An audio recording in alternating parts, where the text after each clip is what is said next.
ಮದ್ದೂರು ಕ್ಷೇತ್ರದಿಂದ ಗೆಲುವು ಸಾಧಿಸಿದ ಎಸ್.ಎಂ. ಕೃಷ್ಣ ಅವರು ರಾಜ್ಯದ ಮುಖ್ಯಮಂತ್ರಿ ಸ್ಥಾನವನ್ನ ಅಲಂಕರಿಸಿದ್ರು.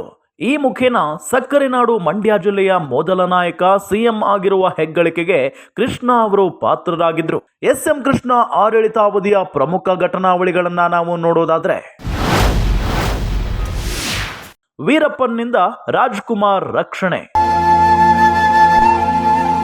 ಹೌದು, ಕೃಷ್ಣ ಸಿಎಂ ಆಗಿದ್ದ ವೇಳೆ ರಾಜ್ಯದಲ್ಲಿ 2 ಘಟನೆಗಳು ದೊಡ್ಡ ಮಟ್ಟದ ಚರ್ಚೆಗೆ ಉಂಟಾಗಿತ್ತು. ಡಾಕ್ಟರ್ ರಾಜ್ಕುಮಾರ್ ಅವರನ್ನ ವೀರಪ್ಪನ್ 3 ತಿಂಗಳುಗಳ ಕಾಲ ಅಪಹರಣ ಮಾಡಿದ್ದ. ಆಗ ರಾಜ್ಯಾದ್ಯಂತ ಸರ್ಕಾರದ ವಿರುದ್ಧ ಹೋರಾಟಗಳು ನಡೆದವು. ಬಳಿಕ ಕೃಷ್ಣ ಅವರು ಅಂದಿನ ತಮಿಳುನಾಡು ಸಿಎಂ ಜಯಲಲಿತಾ ಅವರೊಂದಿಗೆ ಮಾತುಕತೆ ನಡೆಸಿ ಬಳಿಕ ವೀರಪ್ಪನ್ ಸಂಪರ್ಕ ಮಾಡಿ ರಾಜ್ಕುಮಾರ್ ಅವರನ್ನ ಕ್ಷೇಮವಾಗಿ ಕರೆತರುವಲ್ಲಿ ಪ್ರಮುಖ ಪಾತ್ರ ವಹಿಸಿದ್ರು. ಬರಗಾಲ, ಮೋಡ ಬಿತ್ತನೆ. ಕೃಷ್ಣ ಆಡಳಿತದ ವೇಳೆ ರಾಜ್ಯಕ್ಕೆ ಬರಗಾಲವೂ ಸಹ ಬಂದೊದಗಿತ್ತು. ಆ ವೇಳೆ ರಾಜ್ಯ ಜನರ ರಕ್ಷಣೆಗೆ ವೈಜ್ಞಾನಿಕವಾಗಿ ಮೋಡ ಬಿತ್ತನೆ ಮಾಡಿ ಮಳೆ ಬರಿಸಲು ಸಹ ಕೃಷ್ಣ ಅವರು ಮುಂದಾಗಿದ್ರು. ಆದರೆ ದುರಾದೃಷ್ಟವಶಾತ್ ಈ ಪ್ಲಾನ್ ಕೈಕೊಟ್ಟಿತ್ತು.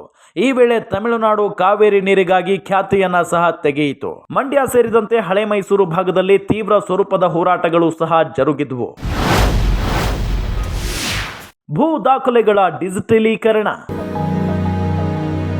ಇಷ್ಟೆಲ್ಲಾ ಸಮಸ್ಯೆಗಳ ನಡುವೆ ಎಸ್.ಎಂ. ಕೃಷ್ಣ ಅವರು ಸಿಎಂ ಆಗಿದ್ದ ವೇಳೆ ಭೂ ದಾಖಲೆಗಳನ್ನ ಡಿಜಿಟಲೀಕರಣಗೊಳಿಸಿದ್ದು ಸಾಧನೆಯಾಯಿತು. ಇದರ ಜೊತೆ ಸರ್ಕಾರಿ ಶಾಲೆ ಮಕ್ಕಳಿಗೆ ಬಿಸಿಯೂಟ, ಯಶಸ್ವಿನಿ ಯೋಜನೆ, ಬೆಂಗಳೂರು ಮೈಸೂರು ಹೆದ್ದಾರಿ, ಬೆಂಗಳೂರನ್ನ ಸಿಲಿಕಾನ್ ಸಿಟಿಯನ್ನಾಗಿ ಮಾಡಿದ್ದು, ಐಟಿ-ಬಿಟಿಯಲ್ಲಿ ಬಹುದೊಡ್ಡ ಕ್ರಾಂತಿ ಸೇರಿದಂತೆ ಇನ್ನೂ 10 ಅಭಿವೃದ್ಧಿ ಕೆಲಸಗಳನ್ನ ಮಾಡಿಸಿದ್ದಾರೆ.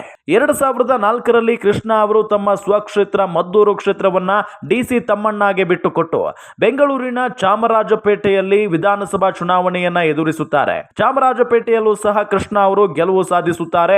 ಬಳಿಕ ಚಾಮರಾಜಪೇಟೆಯ ಶಾಸಕ ಸ್ಥಾನಕ್ಕೆ ರಾಜೀನಾಮೆ ನೀಡಿ 2004ರಲ್ಲಿ ಮಹಾರಾಷ್ಟ್ರದ ರಾಜ್ಯಪಾಲರಾಗಿ ನೇಮಕಗೊಂಡಿದ್ರು.